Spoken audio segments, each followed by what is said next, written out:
Okay, dito sa the box, i-boost mo lang siya.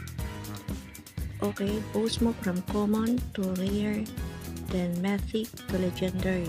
Okay, dito sa common, every 8 hours kang claim ng gems. Then dito naman sa rare, every 7 hours. Then dito naman sa mythic, every 6 hours. Then kapag dito ka na sa legendary, every 4 hours kang claim ng gems. So, paano ka mag-boost? Ang i-boost mo din ay yung nakiklaim dito na gems para makapag-level up ka. Ayan.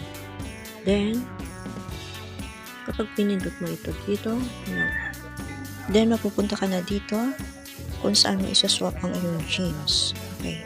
Diyan sa taas, pindutin mo yan. Pindutin mo yung gems. Then sa baba, yung gold coin. Then maximum. Then swap.